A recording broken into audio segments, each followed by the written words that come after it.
Hey, what's up guys? John here. Meet Kevin just announced that he sold over 99% of his entire stock portfolio and is liquidating Los Angeles and Southern California real estate.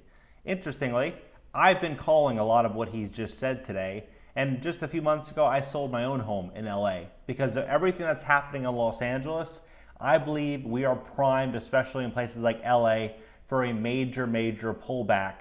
We now have the eviction moratorium back in place until June of 2023. And when we're looking at actual cash flows in these properties versus the risk associated with acquiring these properties, the risk is way greater than the potential upside on a purchase. And I believe we're going to really see some big pullbacks from Los Angeles real estate specifically. But now looking at his stock moves, what he's doing there, I personally think that what he did was very intelligent. A lot of people think, oh, you paper handed it, you dumped your shares.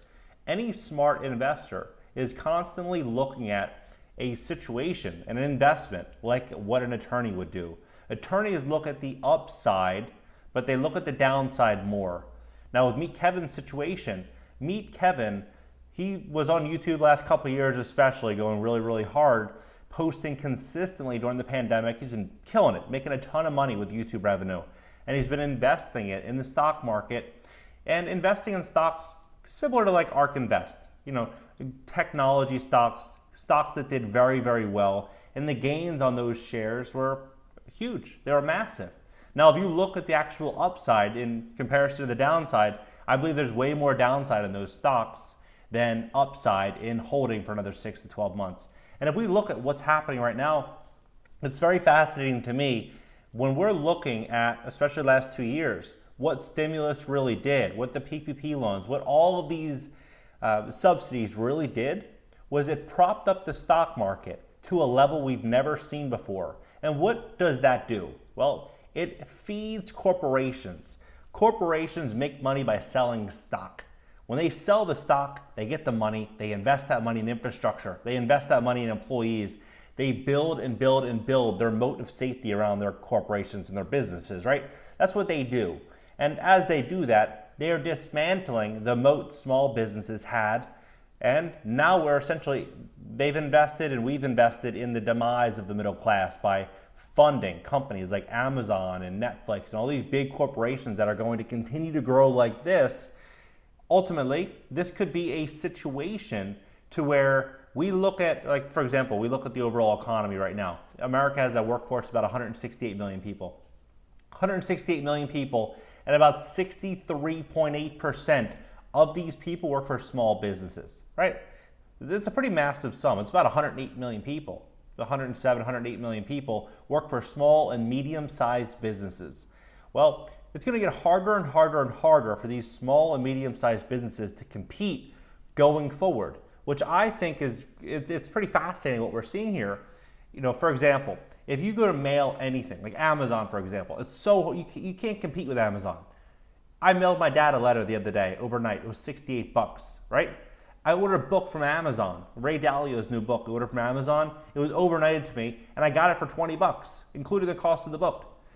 It's going to be so hard for small businesses to just compete on that level. And as these corporations continue expanding, what I believe is going to happen is I believe that affordability, this crisis we have in America, is going to become more real. Because when we step into this recession, we step into this problem, it's not like 2008. 2008, they printed a ton of money and they basically artificially stimulated this recovery in 2008, 2009, 2010. Right now in this inflationary environment where real inflation, they say CPI is like 6%, 7%, it's probably closer to 20%. And in an inflationary environment, you can't just print more money and keep interest rates at zero. They are out of tools in their box. And Meet Kevin, I believe, is looking at things and saying, hey, I had a hell of a ride on all these stocks. I can take my money off the table and I can wait. I can patiently wait for investing opportunities. Now he's raising money for some fund or he's going to do something else. I personally believe that's the smart thing to do because as Warren Buffett and a lot of smart investors have always said, you want to be fearful when everyone else is greedy. And right now, stocks, crypto, everything, every market right now, there's so much greed in this market. It's pretty incredible, right? And that's why what I'm looking at right now is I'm looking at companies like Amazon and these other companies, what they're doing. They see the shipping problems and they're investing in their own infrastructure and building that out to where they have lower cost of actually acquiring these goods. Amazon doubled their footprint, their real estate footprint. They're going to be closer and closer and closer to everyday consumers.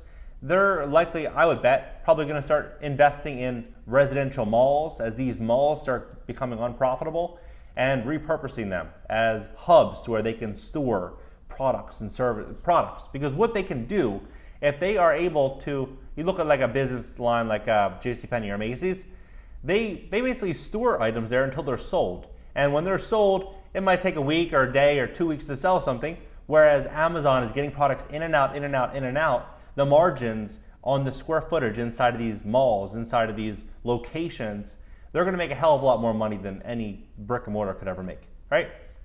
And they recently got approval for drone delivery. Same with Walmart, where they literally can just have drones delivering items. I believe it's a 5-pound weight limit within a few mile radius.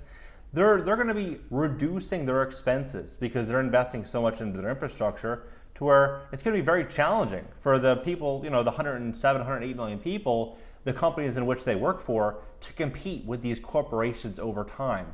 And so what I think is going to be very fascinating to witness is going to be, right now, America's sitting on about a $3 trillion a year deficit. Think about Social Security, think about welfare, think about all these programs that we're offering right now. And these people are no longer contributing to the actual GDP of this country. So what does this mean? We're running at a deficit.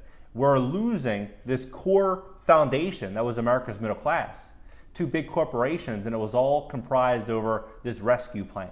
This rescue plan, unfortunately, it's like the Titanic running into an iceberg. It was a horrible situation, a horrible strategy, and I've been calling this for a while simply because if you look at just core fundamentals, nothing makes sense, right? Amazon, right now, what they're doing is they are building out so much supply, and as they have this supply, they're selling it based on the cost for them to resell it later. Meaning, if they're buying, let's say, this juice here, right? They're buying this juice and it costs them $2. They're going to sell it. They're going to make money on the sale. But if they go to try to resell it or rebuy this juice down the road, and they're paying $3, they're going to sell it in accordance to the new costs, right? And it's going to only be built into this new cost, and prices are only likely going to continue to rise. That's why I believe we're going to be stepping into a unique situation as well, because we're going to have this affordability crisis. Because what I believe is going to happen here is I believe companies like Amazon, they're increasing their Prime membership. They're, I think, 17%, pretty substantial increase, right? What are you going to do about it? You have to pay for it because how else are you going to get things to your house? Most people are going to have to pay for it, right? Some might cancel. Maybe they lose 10% of people. But if they're increasing margins at 17%, they lose 10%, still a 7% gain. And then they have less people that they have to service with more margins. It's profitable. It's a smart decision for them. What I believe is going to happen here is that they are going to continue increasing wages. Walmart, Target, Home Depot, Amazon, all these companies, even the big banks, they're going to increase wages so much so to where you cannot compete if you're middle class, especially if you don't have a moat in your business, meaning you don't have distribution locked in, you don't have cheap access to goods, you don't have a wide area in which you could serve a customer, you don't have growth. These are the things that are going to hurt these small businesses. So as corporations begin expanding their pay, they're basically going to suffocate small business. And as small businesses get suffocated, what is then going to happen? Then Amazon can increase their prices to whatever the hell they want because they have no competition, right? This is what is very unique about this moment in time, is that people think, hey, small business, they're not paying me anything. If they're paying me $12 an hour, $15 an hour, I could go work at Walmart for $18 or $17 an hour. It makes more sense to do that, right? But what ultimately is going to happen is down the road, there is going to be no competition for these companies, and people are going to, they're not going to have many options. So the big question we have to ask ourselves is, what is the smart plan here? Really, what is the smart plan? I believe the smart plan is doing what Meet Kevin did, which is ignoring the emotion in the market, looking at the core fundamentals, realizing that America is in trouble, and to take the cash and to wait, just to wait Because what's ultimately going to happen? The truth is going to come out. The truth in this market is going to come out. And if you're sitting on, you're probably sitting on 20 or 25 million or 30 billion in cash, you're sitting on that kind of cash, the market dumps, everyone's in fear, and then you're sitting on a following where you could raise capital, it's going to be like Christmas Day. And I personally think that is a hell of a lot smarter. It's a much smarter decision to do than saying like, hey, maybe I could ride Tesla another 5% or 4% or 10%. Or you could lose Tesla, I think he bought it maybe $300-400. You could lose his gain, that $400, $500, $600 spread, lose that, and then basically lose all those gains, which I don't think is wise. I personally think if you can double your money, double it and take the money out. And that's basically what he did throughout the stock market over the last year and a half. So I'm a big advocate. I think it was a smart decision. I do think real estate is pretty overvalued. I think we're going to be stepping into an affordability crisis here as well that is going to impact rental rates. All across America, we got average rent increases last 12 months about 18%. Pretty insane to me. How are rents going to continue to increase, and everything else is going to continue to increase, and we're going to be producing less in terms of middle America economy? To me, it doesn't make any sense. It doesn't make any logical sense. I personally think there's going to be massive buying opportunities in the real estate space. Everyone knows I bought the domain singlefamilyinvestors.com, which I intend to buy single-family homes in scale, not now, hopefully in 6 months or 7 months when things start to, I think, settle. I'm in agreement with him. He believes about 6 to 12 months. I'm somewhere around that scope as well, thinking that within 6 to 12 months, things are going to really start to, become more visible. PPP loans, gone. Stimulus, gone. Forbearances, gone. All of these programs are now getting pulled out from the market, and we're really going to see what things look like without all of this stimulus and without everything going on. But what do you think? Do you think it was a smart move for me, Kevin, to liquidate his stocks and begin selling his real estate? Drop your comments below. Subscribe here for short form content. Hit me on TikTok.